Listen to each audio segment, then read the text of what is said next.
సిరిసిల్ల జిల్లా సిరిసిల్ల కలెక్టర్ కార్యాలయం ముందు రాష్ట్ర పిలుపు మేరకు సెకండ్ ఏఎన్ఎంలో ఒక ధర్నా నిరసన కార్యక్రమాలు చేయడం జరుగుతూ ఉంది. ప్రధానంగా మేము గతంలో ప్రభుత్వాలకు ఎన్నో దరఖాస్తులు పెట్టినప్పటికీ వీళ్ళకు ఒక గ్యాస్ సాలరీ ఇవ్వాలనేది, అదేవిధంగా 100% గ్యాస్ సాలరీ ఇవ్వాలన్నప్పటికీ ఎలాంటి స్పందన లేదు.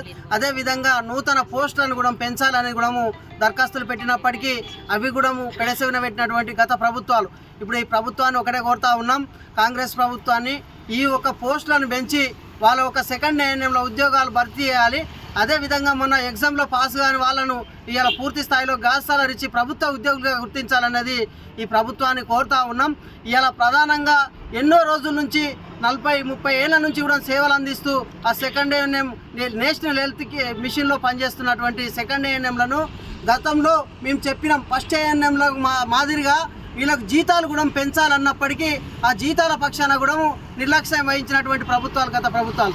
మేము కాంగ్రెస్ ప్రభుత్వాన్ని, కేంద్ర ప్రభుత్వాన్ని ఒకటే కోరుతా ఉన్నాం, ఇప్పుడు ఉన్నటువంటి పనిచేస్తున్నటువంటి వాళ్ళకు ఇవాళ వాళ్ళు ఏజ్డ్ అయిపోయిన వాళ్ళు ఉన్నారు. అప్పటి చదువులకు ఇప్పటి చదువులకు పరాగున్నదని కూడా మేము గతంలో చెప్పడం జరిగింది. ఇవాళ ఎగ్జామ్ పెట్టి వాళ్ళు పాస్ కానటువంటి వాళ్ళను 100% గ్యాస్ సాలరీ ఇవ్వాలి. అదేవిధంగా ప్రభుత్వ ఉద్యోగులుగా ఈ నూతన పోస్టులు నిర్మించినటువంటి వాళ్ళని కాకుండా ప్రభుత్వ ఉద్యోగులుగా గుర్తించి వాళ్ళకు రిటైర్మెంట్ బెనిఫిట్స్ కూడా 10 లక్షల రూపాయలు రిటైర్మెంట్ బెనిఫిట్స్ కూడా ఇవ్వాలి. ఇలా ప్రమాదం జరిగినట్టుంటే ప్రమాద బీమా సౌకర్యం కూడా లేదని చెప్పి గతంలో మేము చెప్పినాం. ప్రమాద బీమా సౌకర్యం కూడా కల్పించాలి.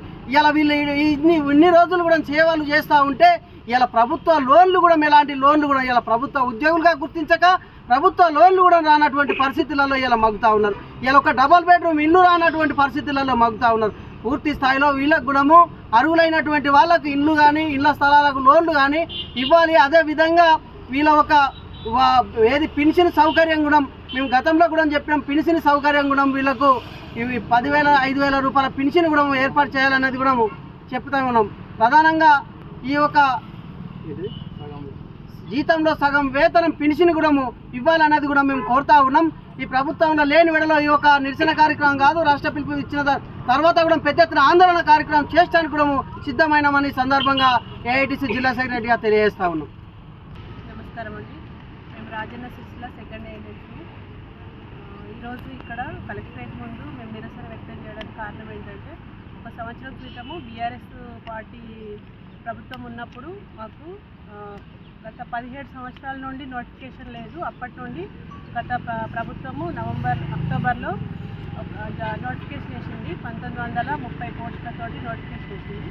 అప్పుడు తర్వాత ఎలక్షన్ కోడ్ పడడం వల్ల మళ్ళీ దాన్ని వాయిదా వేసి మొన్న రీసెంట్గా డిసెంబర్ 29 రోజు ఎగ్జామ్ కండక్ట్ చేశారు. అయితే దాంట్లో మొత్తం ఆ సెకండ్ ఏఎన్ఎం కాంట్రాక్ట్ ఏఎన్ఎంస్ మొత్తము రాష్ట్ర వ్యాప్తంగా చూస్తే 6,000 చిల్లర ఉన్నారు. దాంట్లో మళ్ళీ 700 మంది ఎలిజిబుల్ కాకుండా పోయారు. ఏజ్ ఎక్కువ ఉండడం వల్ల ఎలిజిబుల్ కాకుండా పోయారు. వాళ్ళకు తీవ్ర నష్టము. మళ్ళీ మేము రాసిన వాళ్ళం కూడా అందరికీ సరిపడా పోస్టులు అందరికీ రావు. మమ్మల్ని యథావిధిగా రెగ్యులర్ చేయడానికి అవకాశం లేదన్నారు. పోస్టులు కంపల్సరీ ఇవి రాయాల్సిందే, ఎగ్జామ్ రాయాల్సిందే అన్నారు. కాబట్టి మేము ఎగ్జామ్ రాసినాము. కానీ అందరికీ రాదు కాబట్టి మిగతా వాళ్ళకు కూడా అన్యాయం జరగద్దంటే దీనికి ఈ నోటిఫికేషన్కి రిజల్ట్ ఇవ్వకముందే పోస్టులు పెంచి మొత్తం అందరికీ న్యాయం జరిగేలాగా రిజల్ట్ ఇవ్వాలని మొన్న కమిషనర్ సార్ దగ్గరికి వెళ్ళి కలవడం జరిగింది. ఆ తర్వాత మళ్ళీ ఇవాళ జిల్లా వ్యాప్తంగా 6వ తారీఖు నాడు అందరం కూడా కలెక్టరేట్ డిఎంఎన్హెచ్ఓ ముందు నిరసన వ్యక్తం చేస్తూ మాకు ఎక్కడెక్కడ ఇంకా పోస్టులు ఖాళీ ఉన్నాయో, అది ప్రతి పిఎస్సిలో ఓపీఎన్ఎం పోస్టు ఖాళీ ఉంటుంది, అది కూడా మాతోటే చేపిస్తున్నారు ఆల్టర్నేట్గా రోజొక్కరితోటి. అంతేకాకుండా ఇప్పుడు ప్రస్తుతం ఉన్న జనాభాను అనుగుణంగా ప్రతి పిఎస్సీలలో కూడా చాలా సబ్ సెంటర్లు పెంచాల్సిన అవసరం ఉన్నది. ప్రతి సబ్ సెంటర్ అట్లా కొన్ని సబ్ సెంటర్లు పెంచినప్పుడు ఇంకా కొన్ని ఏఎన్ఎం పోస్టులు, పిఎస్సీలు పెంచడం వల్ల కూడా ఇంకా కొన్ని పోస్టులు, అట్లనే ఇంకా ఓపీఎన్ఎంస్ ఇట్లా అన్నీ కలుపుకుంటే కూడా 2,000 పైచిలకు పోస్టులు కూడా అదనంగా యాడ్ చేయాల్సిన అవసరం వస్తుంది కూడా. కాబట్టి అవన్నిటిని చూసుకొని యాడ్ చేసి ఈ నోటిఫికేషన్కే యాడ్ చేసి అందరికీ న్యాయం జరిగేలాగా అందరికీ పోస్టులు వచ్చేటట్టుగా రిజల్ట్ ఇవ్వమని కమిషనర్ గారిని కోరడం జరిగింది. ఆ విషయం గురించి ఇప్పుడు డిఎంఎన్హెచ్ఓ మేడం కలెక్టర్ సార్ని కూడా మేము విన్నవించడానికి వచ్చినాము. అయితే దాంతోపాటు ఏంటంటే మాకు ఇప్పుడు వయసు అయిపోయి ఎగ్జామ్కు అర్హత లేని వాళ్ళకి ఇప్పుడు ఏ రకంగా కూడా ఎలిజిబుల్ కాక వాళ్ళు తీవ్ర నష్టపోతారు. ఎందుకంటే కాంట్రాక్ట్లోనే రిటైర్ అయ్యే అవకాశం ఉంటుంది. దానివల్ల ఏంటంటే కాంట్రాక్ట్లో ఉండడం వల్ల అసలు ఏ రకమైన బెనిఫిట్స్ లేవు వాళ్ళకి, ఏది గ్రాట్యుటీ కానీ ఏవి కూడా లేవు. అట్లా కాకుండా ఇప్పుడు ఈ ఎగ్జామ్ రాసి కొందరు రెగ్యులర్ అవుతారు అందరు కాబట్టి ఎలిజిబుల్ కాని వాళ్ళకు ఖచ్చితంగా లైఫ్ టైం గ్రాట్యుటీ కింద 10 లక్షలు, అట్లనే లైఫ్ ఇన్సూరెన్స్ 10 లక్షలు అవి ఖచ్చితంగా డిమాండ్ చేస్తూ మొన్న ఇవ్వడం జరిగింది. ఈరోజు కూడా మేము అదే డిమాండ్ చేస్తున్నాం.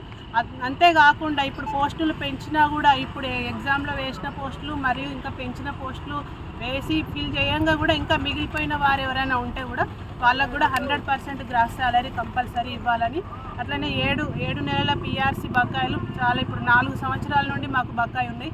ప్రతి ఒక్క డిపార్ట్మెంట్కి పిఆర్సీ బకాయిలు అందరికీ ఇచ్చేసారు. ఒక్క మా సెకండ్ ఏఎన్ఎస్కి మాత్రమే మా బకాయిలు ఇవ్వడం లేదు. పిఆర్సీ 7 నెలల బకాయిలు ప్రతిసారి ఇస్తాం అనుకుంటూ అంటున్నారు. కంపల్సరీ ప్రభుత్వం ఈ విషయాలు ఇవన్నిటిని దృష్టిలోకి తీసుకొని మాకు ఖచ్చితంగా న్యాయం జరగాలని కోరుకుంటున్నాం. అంతేకాకుండా ఇప్పుడు 10 లక్షల ఇన్సూరెన్స్ మాకు మేము హెల్త్ డిపార్ట్మెంట్లో చేస్తున్నా కూడా మాకు హెల్త్ ఇన్సూరెన్స్ లేవు, ఎవరికి కూడా ఏ రకమైన బెనిఫిట్స్ లేవు. గవర్నమెంట్ నుండి కూడా ఏ రకమైనవి మాకు అందుతలేవు ఏవి కూడా. అట్లనే 17 ఏళ్ళుగా మేము చేస్తున్నప్పటి నుండి ఒకటే చోట మా ఫ్యామిలీలను వదులుకొని కొందరు ఫ్యామిలీలను వదులుకొని జాబ్ వచ్చిన చోటనే చేస్తున్నారు. దానికి తోడు మాకు ట్రాన్స్ఫర్స్ కూడా ఖచ్చితంగా మాకు అవకాశం ఇవ్వాలి. అంతేకాకుండా ప్రతి ఒక్కరికి కూడా ఈ రెగ్యులర్ జాబ్ వచ్చేటట్టుగా అందరికీ ఎన్ని పోస్టులు ఉన్నాయో ఇంకా అవసరం క్రియేట్ చేసి కూడా మేల్ అసిస్టెంట్ పోస్టులు కూడా 2000 చిల్లర ఖాళీగా ఉన్నాయి. వాటిని ఇప్పుడు చాలా సంవత్సరాల నుండి ఫిల్ చేస్తలేరు. దాన్ని కూడా మా ఫీమేల్ కిందికి కన్వర్ట్ చేసి వాటితో కూడా మొత్తం టోటల్గా మా సెకండ్ ఏఎన్ఎస్ మొత్తం కూడా రెగ్యులర్గా కన్వర్ట్ అయ్యేలాగా అవన్నీ చేసిన తర్వాతనే రిజల్ట్ ఇచ్చి అందరికీ జాబ్ రెగ్యులర్ అయ్యేటట్టుగా చేయాలని మేము మా అందరి తరఫున కోరుకుంటున్నాము. మిగతా మా బాధలన్నీ కూడా పిఆర్సీ బకాయిలు కావచ్చు, లేకపోతే ఇన్సూరెన్స్, ఇంకా యాక్సిడెంట్ అవి అయిన వాళ్ళకి కూడా ఏ రకమైన సహాయం రాలేదు. వాటిని కూడా అన్నిటిని పరిష్కరించాలని మా సెకండ్ ఏఎన్ఎం తరఫున కోరుకుంటున్నాం.